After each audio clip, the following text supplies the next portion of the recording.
So I just got back to my hotel. The Mets threw a combined no-hitter, and I will try to give you an episode of Locked On Mets. I have no Wi-Fi. Wi-Fi went out at the hotel today, so I'm going to have to do this on a hotspot. But this will be the one video component on YouTube that you will get. This is Ryan Finkelstein, the host of Locked On Mets. I'm going to give you an audio on the podcast, so if you want to go on Spotify, Apple, all that good stuff, it's going to be there. And I'm going to give you the audio on this YouTube feed. But I was in person for the second no-hitter in Mets history. And now that we have a second no-hitter as Mets fans, we can admit that the Nohan no-hitter, little fugazi, right? We all know that ball hit the line. I was there maybe for the first no-hitter in Mets history. Arguable. Not going to take that away from Johan. Great game, but I'm just saying, this was legit. There's no arguments. There was replay involved. There was nothing to say about it. The Mets threw a no-hitter. And yeah, it was a combined no-hitter, and combined no-hitters aren't as cool. Would have been great to see Tylor Megill shove, but he got through 5. We got Drew Smith. We had Joely Rodriguez go out there, Seth Lugo, and Edwin Diaz closes it out going through the heart of that Phillies lineup. I'll be talking about all of this on the audio version of this show for the rest of the podcast today, but I wanted to give you on YouTube a little bit of a video component here as I try to spackle it all together. Crazy night. I literally jogged back to the hotel because I got so much work to do tonight, and I had 2 tall boys at the game. So I'm not feeling great, but we're going to give you the episode here. This is today's edition of Locked On Mets after a no-no. You are Locked On Mets, your daily New York Mets podcast. Part of the Locked On Podcast Network, your team every day.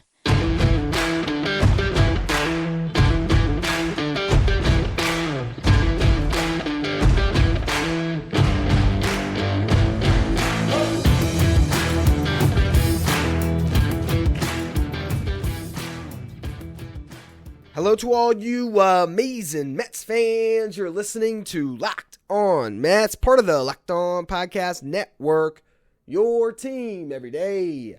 Thank you for making Locked On Mets your first listen every day. Locked On Mets is free and available on all platforms, including YouTube. And if you're watching on YouTube, now you're listening because this is the audio version of the show. For those of you who are listening who didn't see the intro video that played on YouTube, I had some technical difficulties here as I am sitting in a hotel room in New York City. Went out to really check out the Mets minor leagues. This is a road trip I've been planning for a little bit now. I'm going to Brooklyn tomorrow. My guy Jordan Grossman, who does our Friday Farm Reports, we're going to check out some Cyclones baseball. Then I'm going to Binghamton. Then I'm going to Syracuse. So it was more about that. And yet, for Friday night, I caught a Mets-Phillies game, and during that Mets-Phillies game, we saw a no-hitter. And the crazy thing, and this really is a podcast for all of you who have tuned into this show since 2019, those daily listeners who have just been so loyal. There's been 799 episodes of Locked On Mets. This is number 800. To celebrate a no-hitter. Absolute insanity. For those of you who don't know, I'm your host, Ryan Finkelstein. If you want to find any of my work, follow me on Twitter at FinkelsteinRyan. You can also find some of my writing at justbaseball.com, where I work as the managing editor. And tonight, I got to watch this game with a couple of my buddies from Just Baseball, the founders of Just Baseball, Peter Apple and R.M. Layton. And just, we watched this game, and crazy. I mean, most of the time, you watch a combined no-hitter, and it's not the same thing. I'm not going to sit here and pretend like it's as special as the Johan Santana one. That was the first one in Mets history. And it's one pitcher doing it, and a one pitcher no-hitter where it's a single guy who goes the whole distance. That's obviously more special, but this is a 60-year history the Mets have, and there's only been 2. And the one that they had, other people who aren't Mets fans could poke holes in it. And I even, if you're watching on YouTube, you saw me joke about it in the intro. There was always that little bit of angst, I don't know what to call it, where you talk about the Mets and they broke the curse and they finally had a no-hitter. But because of that ball that Beltran hit down the line, that hit the line, now that we have another hitter, Mets fans, you can say it, it looked like that ball hit the line, right? There was always that feeling that you couldn't really just put your, puff your chest out and say, yeah, the Mets have a no-hitter, because there was always that little tiny asterisk. There's no asterisks anymore. The Mets have a no-hitter, and it's awesome. And as we were watching the game tonight, there was part of me that wasn't getting excited at first and was watching, Megill exits after 5, and he was good. He was good, but he walked a bunch of batters. It wasn't like he was lights out. It was a good start. It wasn't even a quality start. He didn't go 6 innings. But as the game goes on, the pressure of it, the stakes of it starting to heighten. And then you realize as you're sitting there, combined no-hitter or not, we haven't seen this. If you're a Mets fan, you haven't seen it. And I'm sitting here, 26 years old. I've been a Mets fan my whole life. I'm at this game, and here it is. A no-hitter. I watched every out of it. Every single out. It's unbelievable. I don't even know where I'm going with the show today because I'm just sitting here reacting to it because I don't know what I just saw. I literally hopped on the 7 train, went the wrong way with my guys from Just Baseball, and I ended up making my trip back to the hotel even longer than it should have been. I get off and I talk to my dad for a little bit just to enjoy the moment with him. The man that made me a Mets fan. And I get to sit to the Citi Field, entrance of the 7 line where I could have started my walk back. And I'm just thinking, you know what? I got to get back to the hotel. I got to record. I got to figure out what we're doing here. I got no Wi-Fi. I got no camera. How am I going to put together an episode for those of you who watch on YouTube? How am I going to put it all together? And I jogged home. Jogged back to the hotel. A mild jog after a couple beers because this is special. And I wanted to get on the mic and I wanted to talk about it. And I don't even know what analysis I need to give you. I guess if you didn't watch the game, I'll recap it now. You had Tylor Megill go out and start things. He got everything going through the first 5.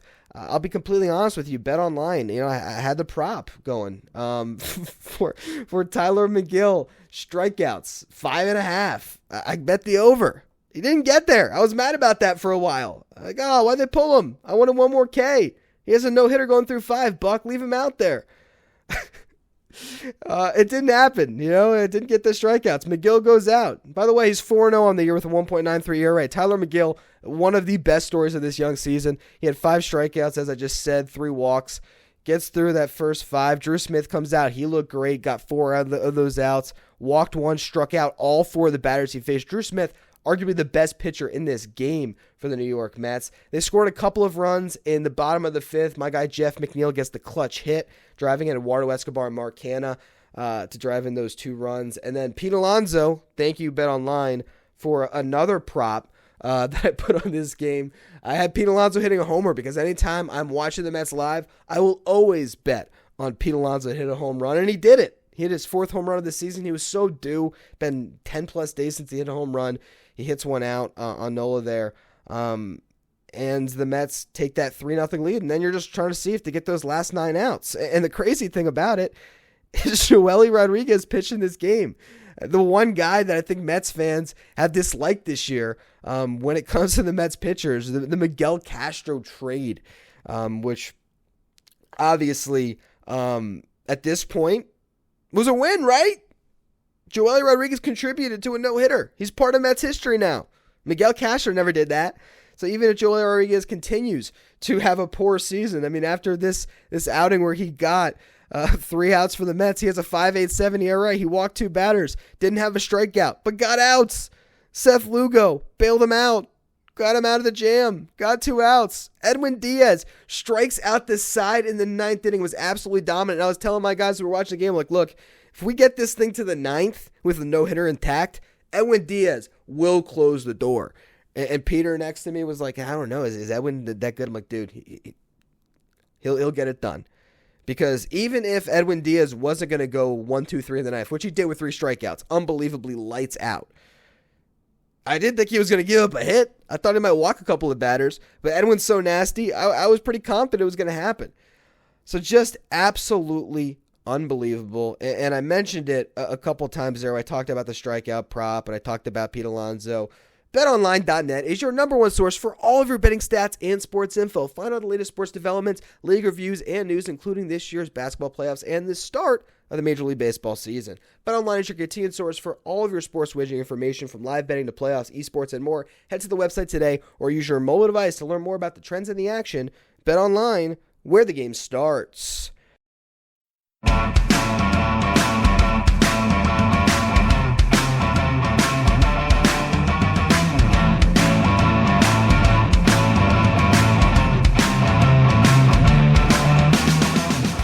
Now, just thinking about what I just watched, the Mets history I just saw unfold, it's crazy to wax poetic about a combined no-hitter. Because if the San Diego Padres threw a combined no-hitter tonight, would we have cared? Joe Musgrove got it done last year. If the Marlins had a combined no-hitter when they already have, I think Aaron was saying 4 in franchise history, would we have batted an eye? Probably not. But this is the New York Mets. And this is a franchise where the no-hitter eluded them forever. Forever. And again, Johan Santana got the job done. Might have ruined the end of his career. We all know how that went down. So many pitches. Such an incredible game. Such an amazing performance from Johan Santana to just end the curse talk and to break through it. But as I mentioned in the first segment, again, I know as a Mets fan, I've never been able to completely with confidence boast about that no-hitter. Haven't been able to do it. And am I going to boast about a combined no-hitter? I don't know. I don't know how I'm going to remember this past tonight. But when I think about the games I've been to and the moments I've witnessed in Mets history, man, this might be the top one. Again, 60-year history. 2 no-hitters.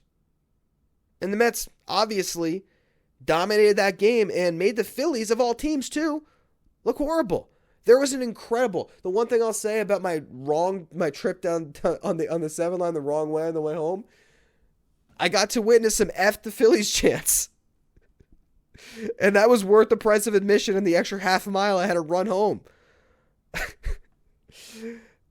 And it's just, this team is special.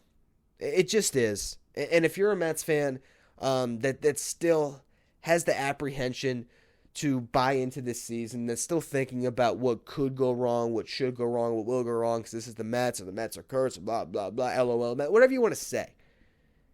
Why don't you stop that and sit back and enjoy it? 21 games in the season, the Mets have 15 wins. And I don't want to just get out ahead of myself and say the Mets just won their 7th series in a row. But Max Scherzer's going against Zach Eflin on Sunday. And you just no-hit a Phillies team.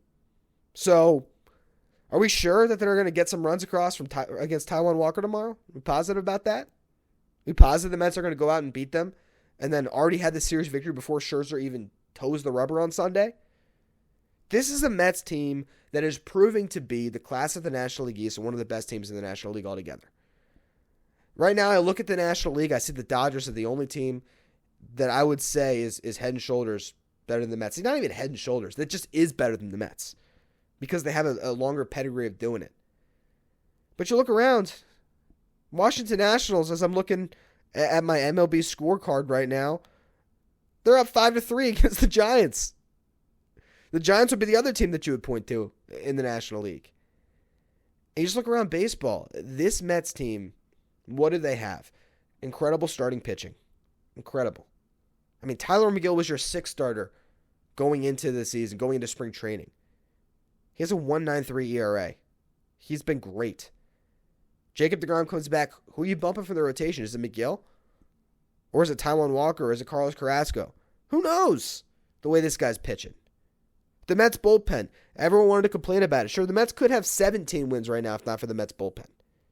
Joel Rodriguez got outs tonight. Drew Smith looks like a legitimate 8th inning option for this Mets team. He's been incredible this year. Has yet to give up a run. Edwin Diaz looking like the Mariners version of Edwin Diaz at this stage of the season. 1.80 ERA. How many strikeouts does he have, you ask? Let me pull up his page right here. 17 strikeouts in 10 innings. Lights out. Lights out. And then you have a lineup. Pete Alonso hasn't even really gotten going yet. Finally homered tonight. 4th homer of the season. He's in 259. He's going to be better than that. He's not going to have a 755 OPS all year. Jeff McNeil, 344 average. Could contend for a batting title. You have Francisco Lindor, a 2-for-4 night. You look at the starting lineup again. I mean, everyone got hits across the board. I mean, outside of James McCann, 0-for-3, 2 strikeouts, by the way, jersey bet. Starting to go back into my favor, 575 OPS. For those of you who know, if he gets an OPS over 700 and maintains it for a week, I will buy a James McCann jersey. Now looking good. And he was the only one who didn't get a hit. Everyone else got on the board. Everyone else contributed. The Mets play good defense. They pitch well. And they're just a fun team to watch. You know, I mean, right now, this was my one trip to Citi Field I had planned. I got another where I will be in attendance for the Keith Hernandez jersey retirement. I'm going to be there for that whole series. And now I just want to keep flying out. Because this team's good. And you just want to watch them.